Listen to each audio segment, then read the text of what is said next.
for joining us. It has been a busy week. The Corporation for Public Broadcasting announced it would have to shut down. Trump responded to a weak jobs report by firing the person in charge of labour statistics, and this happened. High Noon is recalling some of its popular vodka seltzers because they were mislabeled as energy drinks. The FDA says cases of High Noon's Beach Variety 12-pack contain cans that are labeled as Celsius Astro Vibes Sparkling Blue Raz flavored energy drinks. This mistake could result in someone accidentally drinking alcohol. I don't know what's actually worse there. Someone accidentally drinking alcohol or someone trying on purpose to drink something called Astro Vibe Sparkling Blue Raz. A series of words that would feel more at home on a container of discount lube or an unregulated edible slime that gave 80s kids weird thyroids. But sadly, we don't have time to get into all that because, to quote the least horny message you could possibly get on Hinge, we need to talk about Gaza, which, as you probably know, is in the midst of a devastating crisis. The world seeing images like these. Desperate families in Gaza reaching through bars, begging for food. The Hamas-run health ministry says 147 people have died from famine and malnutrition, 88 of them children. Today in Gaza City, this mother carrying home a single bowl of thin soup, her 3 children then gathering around to eat. But Israeli Prime Minister Benjamin Netanyahu insists there is no starvation. There is no policy of starvation in Gaza, and there is no starvation in Gaza. Yeah, are you sure about that, though? Because we can all see it right in front of us, and it's frankly insulting to think that you can deflect our attention with all the skill of a shitty magician. Ladies and gentlemen, there is nothing in this hat. Oh, fuck off! I can see its ears and it smells like rabbit shit in here. How stupid do you think we are? And it is notable that at this point, even Trump isn't buying it. Prime Minister Netanyahu said there's no starvation in Gaza. Do you agree with that assessment? I don't know. I mean, based on television, I would say not particularly, because those children look very hungry. OK. Describing starving children as looking very hungry is a massive understatement right up there with "we were just friends." But while that was a rare moment of Trump expressing something resembling empathy, he still managed to make everything about himself, despite something a little distracting happening just off camera, and see if your ears notice it. You have a lot of starving people. You have people that, you know, the United States recently, just a couple of weeks ago, we gave $60 million. It's a lot of money. No other nation gave money, but we gave $60 million. Nobody said even thank you. You know, thanks. Somebody should say thank you.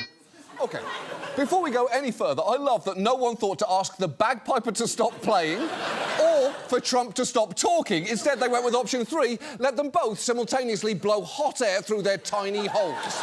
And look, I hate the bagpipes. They sound terrible, and anyone playing them looks like they're giving head to an upside-down ostrich. But if there were ever a good time for bagpipes to ruin a moment, Trump making himself the victim during a humanitarian crisis is definitely it. Now, he is overstating how much the US has given there and understating how much everyone else has. But regardless, experts agree the amount of aid getting into Gaza is still not nearly enough. But that has less to do with how much has been given and more to do with how aid is being distributed. Because after nearly 3 months of Israel blockading all food into Gaza, in May, they shifted aid distribution away from the UN and other NGOs to a new organisation called the Gaza Humanitarian Foundation, which is backed by the American and Israeli governments. It's a brand new organisation that's never distributed aid before, and on its watch, the number of distribution sites has been dramatically reduced. Not just that, the openings of the 4 sites it's operating are often announced with just a few minutes' warning, and they can remain open for as little as 8 minutes at a time. And look, 8 minutes can seem like an age in some contexts, like during a pap smear or when Dave Matthews says he's only going to do one more song. But it is clearly not enough for thousands of people to get food safely, and these sites are dangerous. The AP's reported more than 1,000 Palestinians have been killed by Israeli fire while seeking aid since May, most of them near those sites. And while Israel's recently made a big show of coordinating airdrops with foreign governments, that's far less effective than you might think. Experts say airdrops should be considered an absolute last resort because they're very expensive, often ineffective and not sustainable. And journalists who've tagged along on those drops have seen that borne out. What you see here are about 20 pallets of aid. That's roughly the equivalent to 1 truck entering Gaza. It certainly looks good, everything matters, but it's not nearly enough. The World Food Programme says that they need at least 600 trucks entering Gaza by road every single day if they're going to make any dent in this crisis. The pallets of aid were parachuted down to the scorched earth below, but this can also be hazardous. Here you see Palestinians chasing the airdrops into the sea, only to retrieve soggy packets of food. Yeah, airdropping aid in Gaza is a great way to deliver food as long as you want it to arrive both not enough and in the ocean. And it's not just ineffective as a food delivery system, it's dangerous and demeaning. If you order DoorDash, you don't want the app to tell you your burrito is in the Hudson River, go fetch. And Israel's explanations for why they've shifted to this model just don't stand up. They've repeatedly claimed the UN is not distributing aid, though, as the UN points out, that's mainly because Israel frequently denies or delays its requests to bring in convoys. They've also claimed UN aid was routinely getting stolen by Hamas, though two top Israeli military officials reportedly admitted there's no proof of that happening. And incredibly, some in the US continue to minimise the horrors in Gaza. When The Times appended an editor's note to a front-page article about a malnourished child, acknowledging he had pre-existing health problems, some pounced on that or even questioned whether we should believe any of the photos of starvation out of Gaza.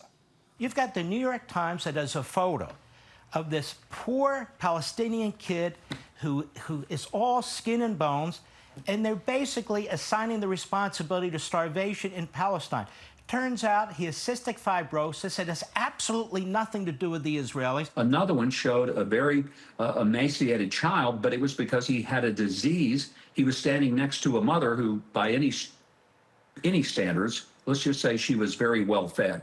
So somebody was eating. It may not have been the child. Well, I'm always reluctant to put too much stock in the images coming out of Gaza, that phrase, because they're manipulated and they're masters of propaganda, and they're fine having their own children starve just as long as they can put them on camera and show them off to the world.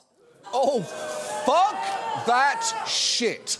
For what it's worth, first, a child can have a pre-existing condition and be starving. Sick children, and this is true, also need food to live. Second, bad Santa, I don't think you can disprove mass starvation in an area with I saw a picture of one sturdy mom. Third, I kind of hoped we were done with Megyn Kelly as a society, and collectively, you don't actually have to litigate this case one photo at a time. The UN World Food Programme has said of Gaza nearly 500,000 people are facing famine-like conditions, and a third of the population is going days without food. And there have been similar assessments from the IPC, WHO, Doctors Without Borders, and over 100 other agencies and organisations, including Amnesty International, Christian Aid, Mercy Corps and Oxfam. And even if you distrust the UN and those organisations, I'll point out these Israeli human rights groups have come to the same conclusion, as has Israel's oldest daily newspaper, as have multiple first-hand accounts from physicians on the ground. What's happening in Gaza right now is a famine. All the information we have points to that, except for the word of this fucking guy and a few adult junior detectives squinting at each photo of a skeletal child to figure out if they're the right kind of dying. And it's really hard not to think that the reason aid isn't getting into the people in Gaza is that Netanyahu and key people in his government don't want it to.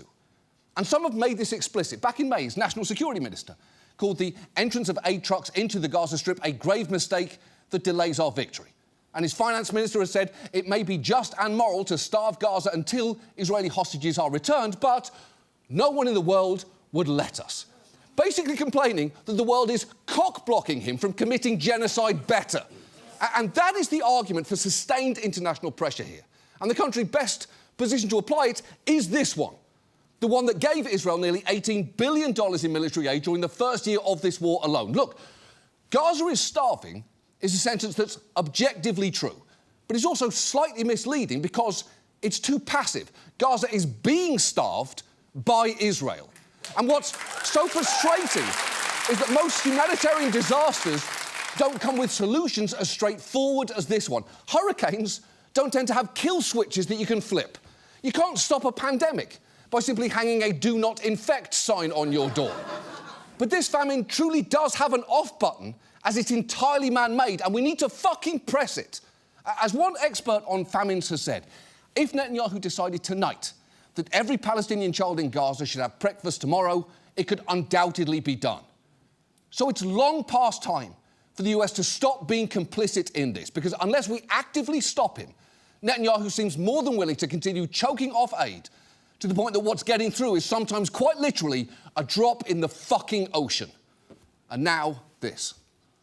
And now, WDKY anchor Tyler Melito is a Disney adult. It is time for What Day Is It? And today we're embracing the magic of Disney. Oh. No, he would have that one. He would. Because he's a Disney adult. Yeah. Pixar fans can now step inside the fashion lab of Edna Mode. No kids. He's a Disney adult. All right, well, you're a big fan of Disney. I am. Do you like skipping the lines at Disney? All the time. Okay, have you ever had Ratatouille?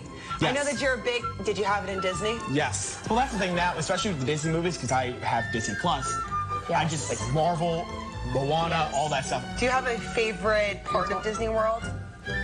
Magic Kingdom. So that's a lot of fun if you plan on going to Disney, a Disney World vacation, as Tyler often does. I will be going And you in can skip- October. There you go. The new show features some of Disney and Pixar's greatest hits, including Cinderella, The Lion King, Toy Story, and WALL-E. Sorry, wow. WALL-E, wow. Let's just keep it moving. I get it. Starstruck. I am starstruck. You really are a Disney adult. Yes. I would love to get married in the Magic Kingdom one day. I know it will never happen because it's too expensive, but that's just me.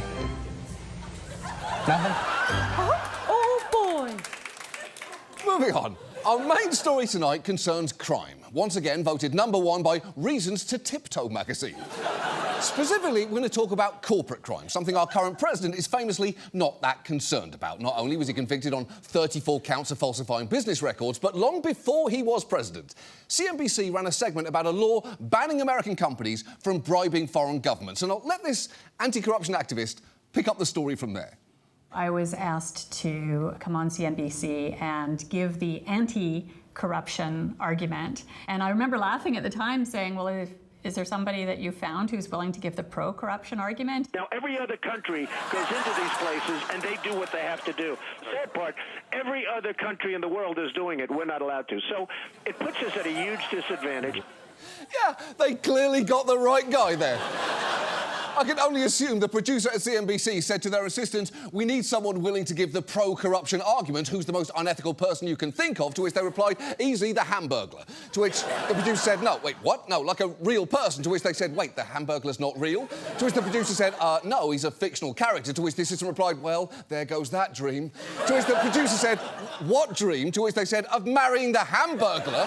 To which the producer said, I'm sorry, what? To which the assistant said, let's not talk about it. How about we get Donald Trump? To which the producer said, oh, that is a good idea. Are you crying? To which the assistant said, yeah, sorry, this Hamburglar news is just hitting me pretty hard. To which the producer said, did you really have a crush on a cartoon beef thief? To which they replied, the heart wants what it wants!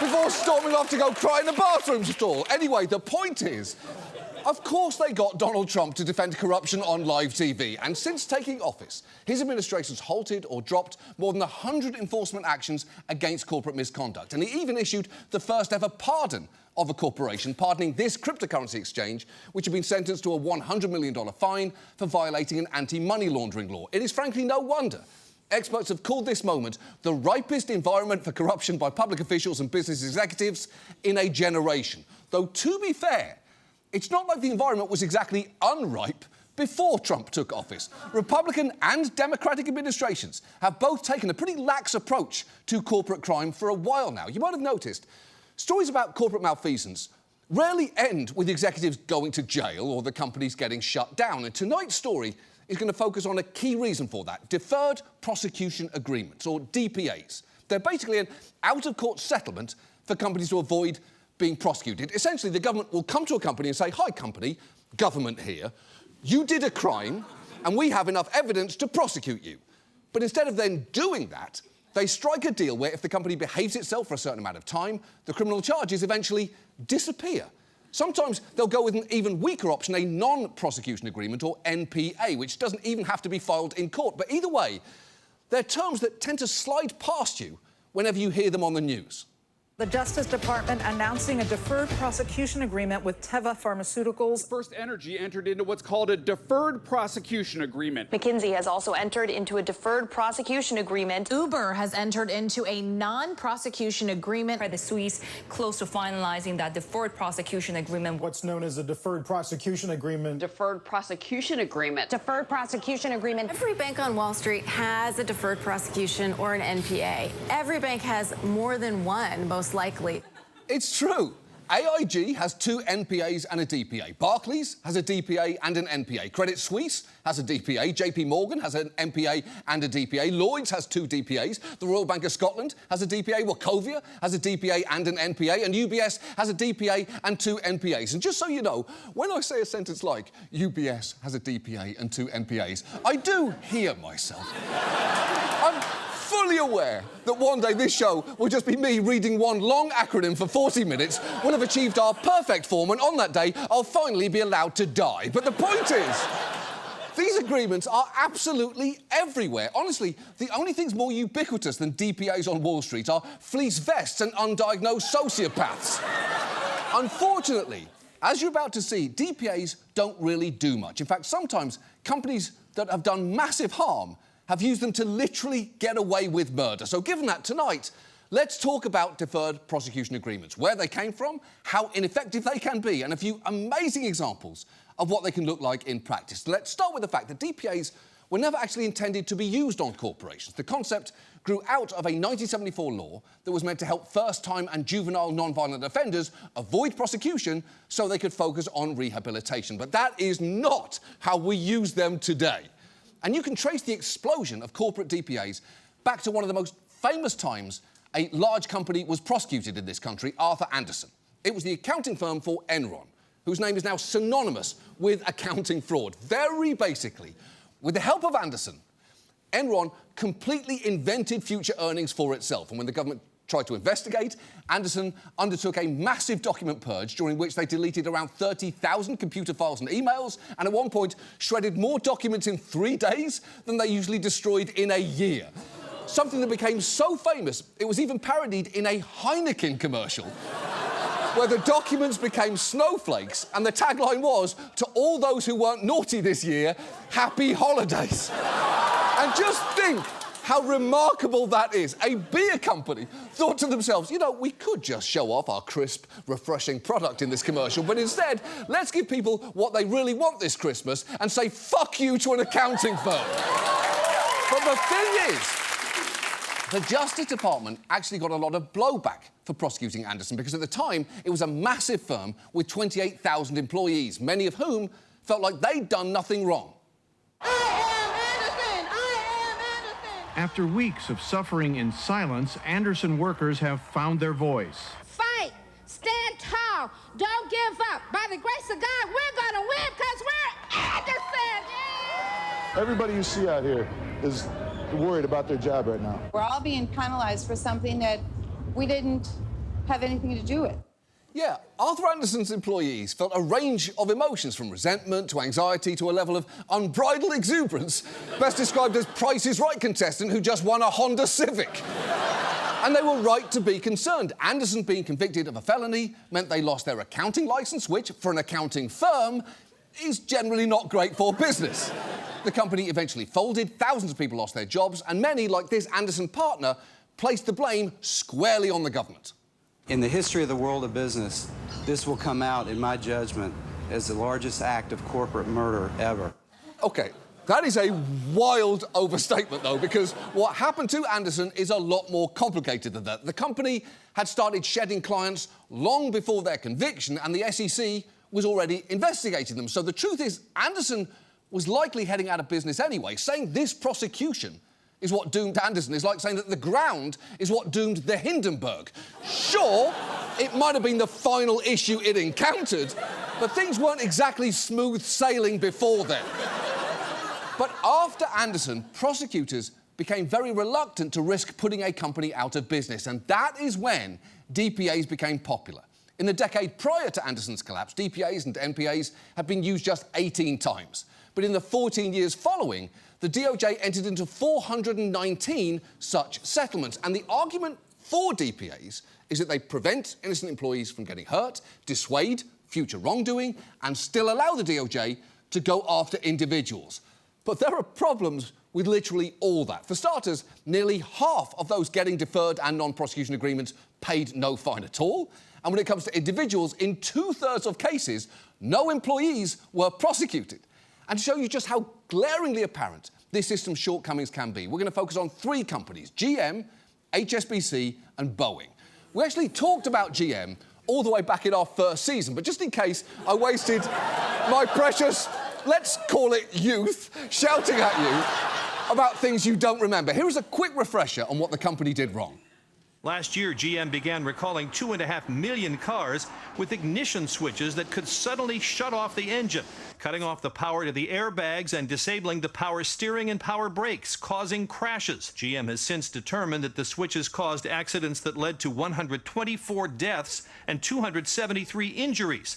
Yeah, it was a wild story. GM sold cars with faulty switches that could shut off the engine, steering, brakes, and airbags, despite the fact that they are, and this is true, some of the key differences between something being an automobile or a metal coffin moving at 70 miles an hour.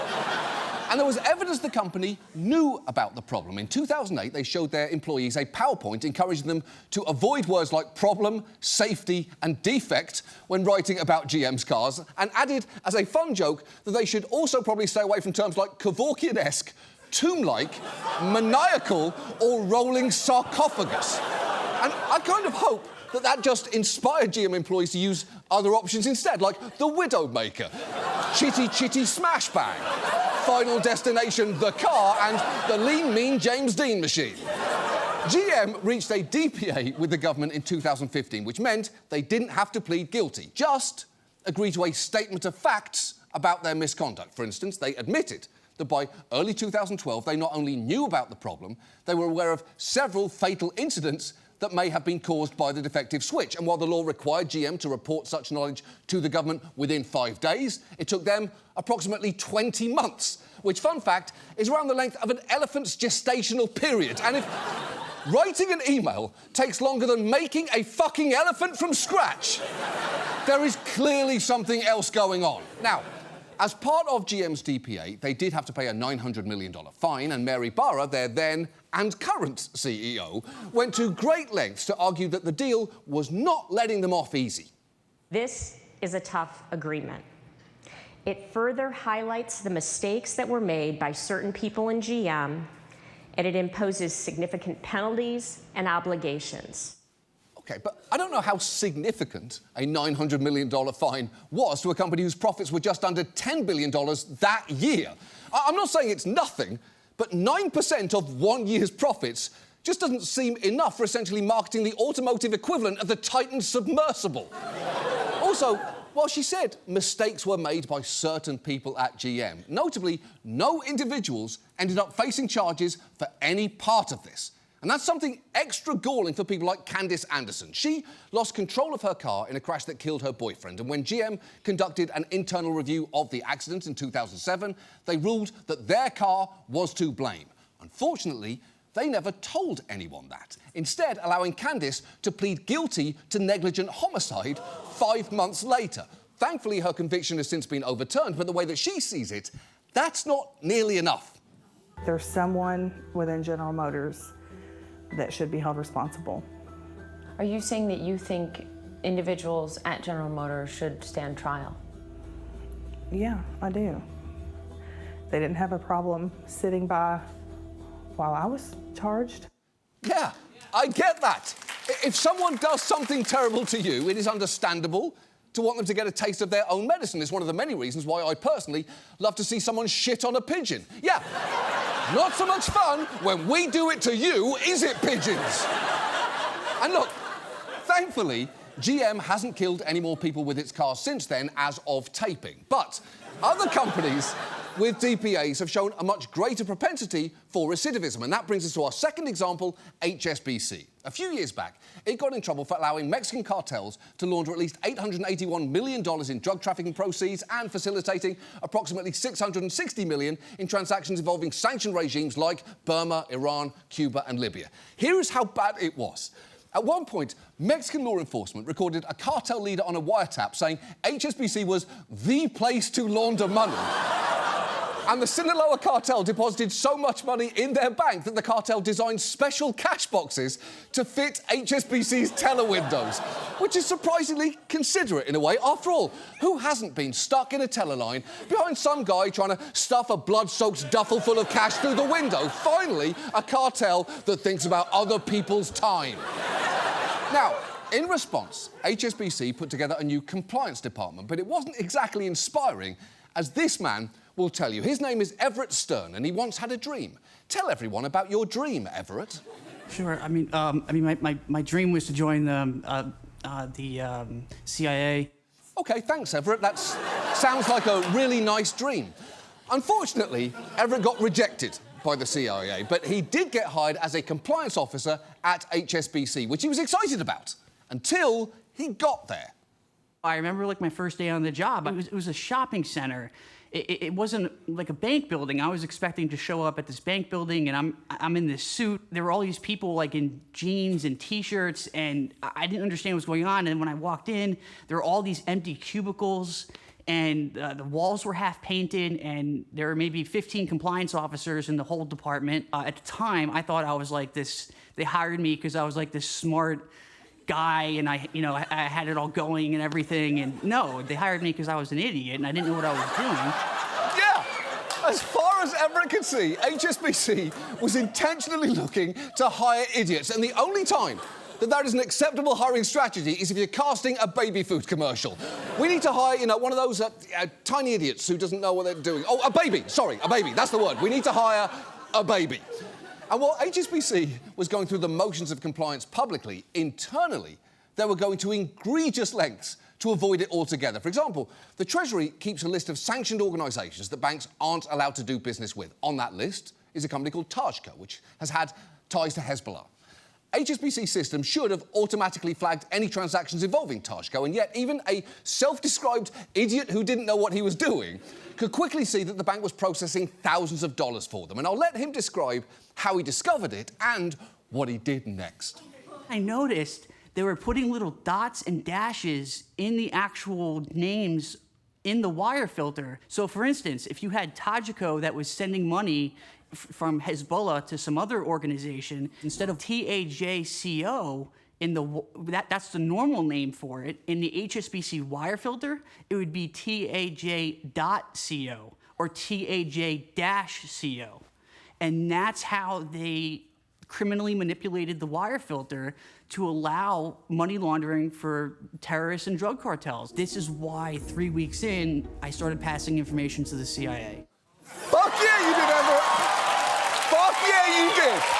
That is great news for him, and frankly, terrible news for whoever thought it was a good idea to hire an aspiring CIA officer to oversee your extremely lazy attempts to launder money for criminals. And once the government started poking around within HSBC, they quickly found some pretty compelling evidence. Internal documents show HSBC executives knew exactly what they were doing. We are allowing organized criminals to launder their money, wrote one executive. Wow. It is hard to imagine how the evidence could get more damning than that, unless maybe the email signature included the phrase, "sent from my crime phone," followed by the shh emoji. And yet, incredibly, the government brought no charges against individuals. The bank itself just got a DPA, and the terms of it seems more than a little weak. For example, it agreed to pay a fine of almost $2 billion, which might sound like a lot until you remember they made over $13 billion in profits that year alone. And look, maybe the DOJ really thought that a hefty but entirely manageable fine would make HSBC change their ways. And the bank did agree to monitoring, and apparently even issued their US-based staff certificates with little parrots on them reading, "I am a changed bird." But were they? Because even that monitoring programme illustrates something immensely frustrating here. Because DPAs aren't criminal proceedings, monitoring reports on whether or not companies are complying aren't required to be public record. So we don't really know what HSBC did to clean up its act. But the glimpses we got during that period aren't great. As in the bank's own annual report, they openly admitted that their monitor expressed significant concerns about the pace of their progress and instances of potential financial crime. But despite that, their DPA expired as planned at the end of 2017, and the government dropped all charges against them. So they were in the clear until the very next month when this happened.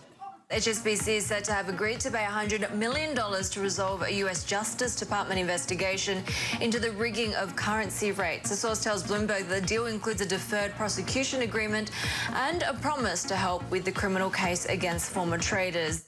Yeah, they were caught again and they got another DPA.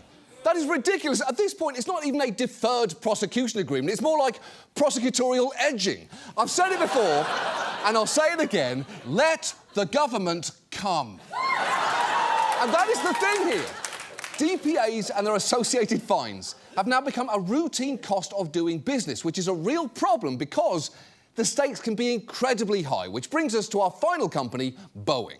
Last year, we did a whole segment about its fall from grace and discussed their infamous 737 MAX planes, which have been involved in 2 devastating crashes that killed 346 people. I won't recap the whole thing, but suffice to say, there were flaws with the aircraft's design, and they weren't exactly a secret within the company. The 737 MAX became Boeing's best-selling jet ever. But in 2017, just as the planes were taking to the skies worldwide, a Boeing employee sent this message to a colleague. This airplane is designed by clowns, who in turn are supervised by monkeys. Other employees calling the design piss poor and comparing the fixes to patching a leaky boat. In October 2018, Lion Air Flight 610, 737 MAX, crashed, killing 189 people on board. In May of that year, as Boeing was pursuing FAA approval for the MAX flight simulator, one test pilot wrote, "I'll be shocked if the FAA approves this turd." Yeah, it seems like the only real disagreement within Boeing was on what hilarious language to use when describing their catastrophic products. OK, so we got piss poor, leaky boat, turd. You know what, can someone get GM on the phone and see if we can borrow Kevorkian-esque from them? I kind of like the sound of that. Following those crashes, Boeing entered into a DPA in 2021, admitting to misrepresentations to regulators about a key software feature tied to the crashes. It also agreed to pay a fine and show 3 years of good behaviour in exchange for avoiding prosecution. It's agreement that many felt was toothless, especially given that one judge involved with the case later called what Boeing had done the deadliest corporate crime in US history. And following that DPA, things didn't seem to improve much at Boeing, because by the start of 2024, just 2 days before their 3-year probationary period was set to end, this happened. What was supposed to be a short trip from Portland to Ontario, California for Garrett Cunningham turned out to be one of the most frightening experiences of his life. A gush of air. I look to my left, and part of the plane is gone. Yeah, not ideal. It is never good when you feel a sudden gush of air on a flight. Even if the plane hasn't just cracked open, odds are it's going to be the toddler in the seat behind you breathing directly on your face, or your seatmate cracking the lid on a tub of tuna salad they brought with them. There is no surprise whoosh of air that brings good tidings in a metal sky can. But in this case, yeah, a door plug blew off a 737 MAX mid-flight, an incident that was a clear indication, according to the DOJ, Boeing had violated its initial DPA. But instead of then prosecuting them, the DOJ offered them a plea deal, which just required them to pay another fine, boost their spending on safety and compliance programs, and report to an independent monitor overseeing their compliance. And this understandably angered some of the family members of crash victims. Here is the mother of one of them summing it all up. It seemed that beginning of January, just 2 days before the expiration of the DPA, oops, I did it again. This is Boeing's song. Oops, I did it again. Yeah, that woman's outrage is completely justified, and it's honestly smart to cite the musical canon of Britney Spears, given that Boeing essentially just pled not that innocent.